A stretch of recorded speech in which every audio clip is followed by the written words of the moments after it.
বন্ধুরা আজকের আমার শর্ট ভিডিওর বিষয়বস্তু হলো শিউলি গাছের জুলাই মাসের পরিচর্যা। বর্ষাকাল হলো শিউলি গাছের গ্রোথের সময়। তাছাড়া অক্টোবর মাস থেকে শিউলি গাছে প্রচুর পরিমাণে ফুল পেতে গেলে অথবা যদি তোমাদের 12 মাসই গাছ হয় তাহলে এই সময় গাছে প্রচুর পরিমাণে ফুল আনতে গেলে কি পরিচর্যা করতে হবে।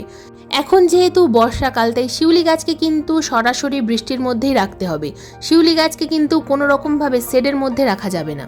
সরাসরি সূর্যালোক এবং বৃষ্টির মধ্যে থাকলেই তবেই শিউলি গাছের খুব ভালো গ্রোথ হবে। তাছাড়া যদি তোমাদের 12 মাসই গাছ হয় ঠিক আমার গাছের মতো তাহলে কিন্তু এই সময় গাছে প্রচুর পরিমাণে কুঁড়ি আসবে এবং ফুল ফুটবে। শিউলি গাছে ফুল ফোটার সাথে সাথে শিউলি গাছে কিন্তু এই সময় প্রচুর পরিমাণে বীজ তৈরি হবে। যদি 12 মাসই গাছ হয় তাহলে ফুল ফোটার সাথে সাথেই বীজ তৈরি হবে আর এই বীজগুলোকে কিন্তু আমাদের তুলে ফেলে দিতে হবে।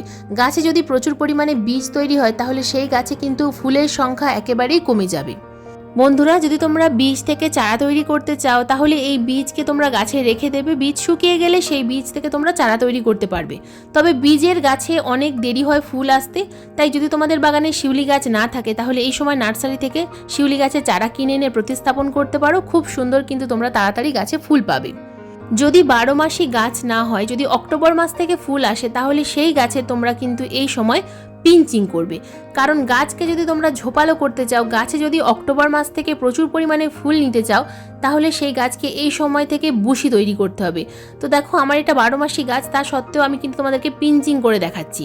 যদি গাছ ছোট হয় তো এরকম পিঞ্চিং করবে, আর যদি গাছ বড় হয় সেই গাছকে যদি খুব তাড়াতাড়ি ঝোপালো করতে চাও তাহলে সেই গাছের একটু দূর থেকে কিন্তু তোমরা ডালগুলো কেটে দেবে। তো কাটারের সাহায্যে কাটতে পারো বা হাতের সাহায্যেও কাটতে পারো।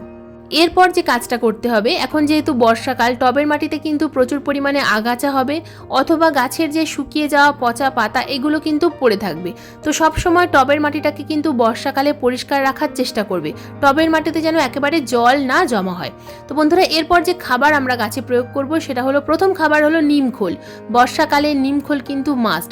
তো আমি এখানে যেহেতু বড় 20 ইঞ্চির বালতি তাই 1 মুঠো পরিমাণ দিয়ে দিলাম আমি নিমখোল। এরপর আমি এখানে দেব 1 মুঠো পরিমাণ কলার খোসার গুঁড়ো। যদি কলার খোসার গুঁড়ো না থাকে সেক্ষেত্রে তোমরা কিন্তু এখানে বায়ো পটাশ দিতে পারো অথবা তোমরা লাল পটাশ বা সাদা পটাশ যে কোনো একটা ইউজ করবে।